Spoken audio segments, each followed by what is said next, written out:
दूर से देखो तो घर दिखता है, दूर से देखो तो घर दिखता है, और घर में घुसते ही दूरियां दिखती है। आजकल ये हर घर घर की कहानी है। अगर कुछ घर छोड़ दिया जाए तो आजकल ऐसी कहानियां हर घर घर की है, जो बाहर से देखने में बहुत ही अच्छा होता है, चकाचौंध होता है, लेकिन अंदर घुसते ही हर चीज बिखरा हुआ होता है। बहा के पसीना मंजिल को पाना पड़ता है, बहा के पसीना मंजिल को पाना पड़ता है। तरक्कियां दहेज में नहीं मिलती, तरक्कियां दहेज में नहीं मिलती, इन्हें कमाना पड़ता है, इन्हें कमाना पड़ता है। आज मैं आप लोग को एक कहानी सुनाने जा रहा हूँ, और कहानी सुनने के बाद शायद आपको भी अपनी जिंदगी में बहुत कुछ सीख मिलेगी। एक ऐसी कहानी जो दुनिया में किसी के साथ ना घटे, और सुनने के बाद अगर आप ये कहानी लास्ट तक सुनेंगे तो आपको रोना आ जाएगा। तो कहानी शुरू करते हैं। एक ऐसा वक्त आया जो मेरी जिंदगी के कई पहलुओं को छू लिया। शाम को करीब 7 बजे थे और फोन बजा, और उधर से रोने की आवाज आई। मैंने कई बार समझाने के बावजूद उधर से रोना कम ही नहीं हो रहा था। बस एक ही आवाज आ रही थी, घर चले आओ, घर चले आओ, आप कब तक आ सकते हो, जल्दी घर चले आओ। समझाया, आखिर बताइए बात क्या है। उधर से भाभी जी की आवाज आती है कि आप किधर हैं, जल्दी चले आइए।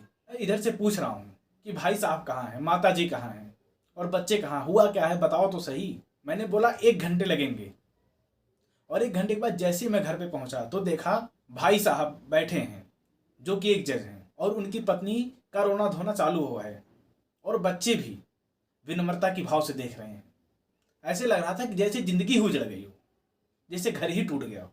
मैंने भाई साहब से पूछा कि बात क्या है। भाई साहब ने कोई जवाब नहीं दिया। फिर भाभी जी ने तलाक के पेपर दिखाए।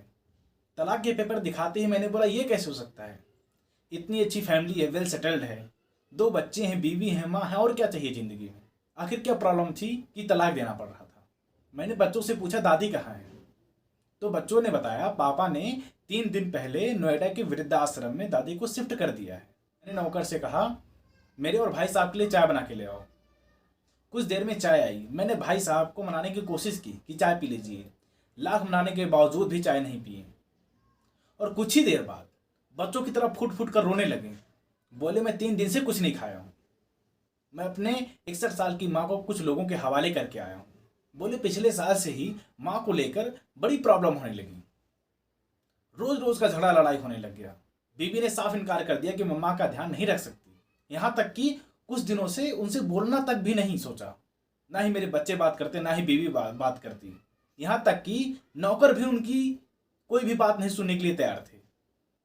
मैं जब भी ऑफिस से घर आता माँ मुझसे फूट फूट कर रोज रोती। तो बताओ मैं क्या करूं। मैंने बहुत कोशिश की समझाने की।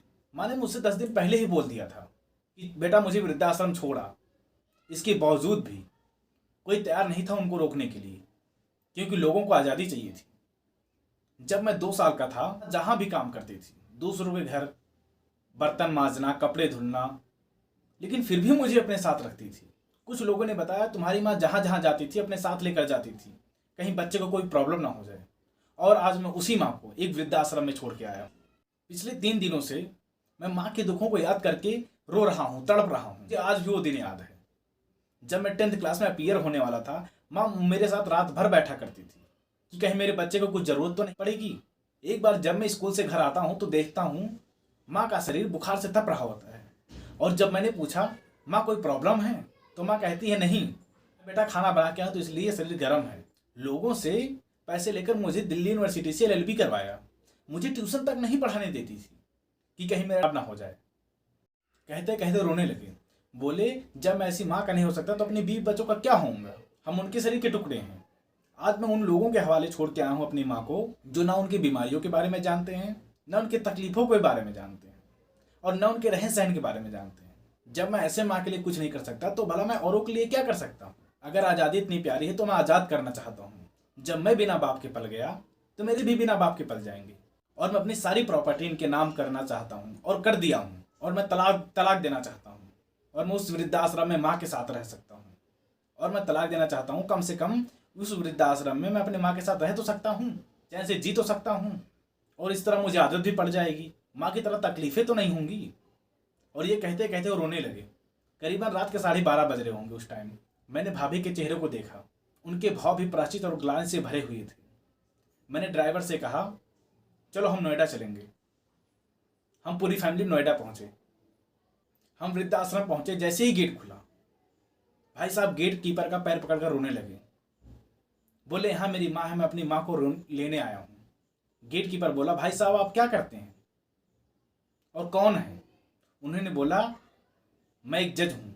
गेट कीपर ने बोला जब सारे सबूत आपके सामने हैं, जब आप अपने माँ के लिए न्याय नहीं कर पाए तो औरों के लिए क्या करते होंगे साहब। इतना कहकर वो अंदर चला गया और उधर से एक वार्डन आई। बोले कहीं आप अपनी माँ को ले जाकर कहीं मार दिए तो? जब आप यहाँ तक छोड़ सकते हैं तो आपको मारने में कितना टाइम लगेगा? और मैं अपने ईश्वर को क्या जवाब दूंगी अगर ऐसा हो गया तो? मैंने उनको विश्वास दिलाया कि लोग बहुत ही पश्चाताप में जी रहे हैं।